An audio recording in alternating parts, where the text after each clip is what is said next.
ఉమ్మడి చిత్తూరు జిల్లాలోని మామిడి సమస్యలపై గుజ్జు పరిశ్రమలతో మరియు రైతులతో చర్చించేందుకు రాష్ట్ర వ్యవసాయ శాఖ మంత్రి అచ్చెన్నాయుడు ఉమ్మడి చిత్తూరు జిల్లాలో శుక్రవారం పర్యటించారు.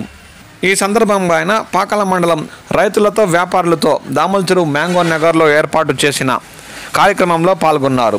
ఈ సందర్భంగా ఆయన మాట్లాడుతూ చంద్రగిరి ఎమ్మెల్యే పులివర్తి నాని ముందు చూపుతో మామిడి రైతుల సమస్యలు తమ దృష్టికి తెచ్చారన్నారు. గత ప్రభుత్వ పాలనలో బయట ప్రాంతాల్లో మామిడి అమ్ముకోవడానికి అనుమతి ఉండేది కాదన్నారు.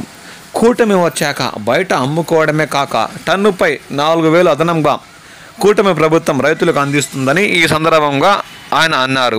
ఫ్యాక్టరీలు సిండికేట్ అయి రైతులను మోసగిస్తే తగిన మూల్యం తప్పదని ఈ సందర్భంగా వారు హెచ్చరించారు. తర్వాత ఆయన చిత్తూరులో నిర్వహించిన కార్యక్రమంలో పాల్గొని గుజ్జు పరిశ్రమల యాజమాన్యాలతో ప్రత్యేకంగా చర్చించారు. మామిడి రైతుల కోసం 168 కోట్లు వెచ్చించామని ఆయన ఈ సందర్భంగా స్పష్టం చేశారు.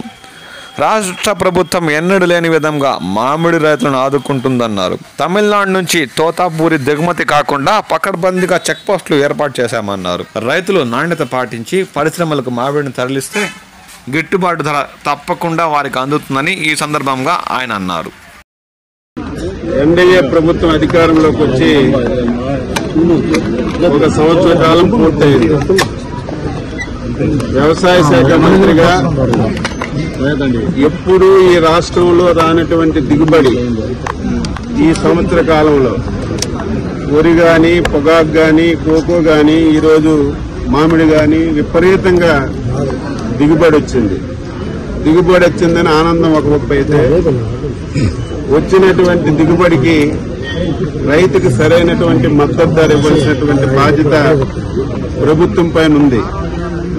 ఈ సంవత్సరంలో 3-4 పంటలకి మద్దతు ధర విషయంలో రైతులు ఇబ్బంది పడితే గతంలో ఎప్పుడూ లేని విధంగా ముఖ్యమంత్రి చంద్రబాబు నాయుడు గారి ఆధ్వర్యంలో ఎన్డీఏ ప్రభుత్వం రైతుకి మేలు చేయాలని చెప్పి ఏవైతే మద్దతు ధర తక్కువ ఉన్నటువంటి పంటలకి ప్రభుత్వమే ఇంటర్ఫీర్ అయి ఆర్థికంగా సహాయం చేసినటువంటి పరిస్థితులు ఈ సంవత్సరంలో మనం చూశాం.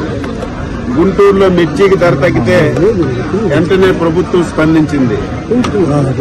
నిన్న లేదు మొన్న ప్రకాశం జిల్లాలో పొగాకుకి ధర తగ్గితే ఆంధ్రప్రదేశ్ చరిత్రలో ఎప్పుడూ లేని విధంగా 12,000 రూపాయలు రేటు ఫిక్స్ చేసి మార్కెట్ ద్వారా, మార్కెట్ యార్డుల ద్వారా ప్రభుత్వమే కొని చరిత్ర సృష్టించింది. ఈరోజు చిత్తూరు జిల్లాలో మామిడి విపరీతంగా వచ్చింది. అందులో 5.5 లక్షల మెట్రిక్ టన్నులు తోతాపూర్ మామిడి. ఇది ఓన్లీ పల్ప్ గురించి ఉపయోగిస్తారు. అయితే ఇక్కడ ఒక సమస్య వచ్చింది. కంపెనీలు అయితే ఉన్నాయి.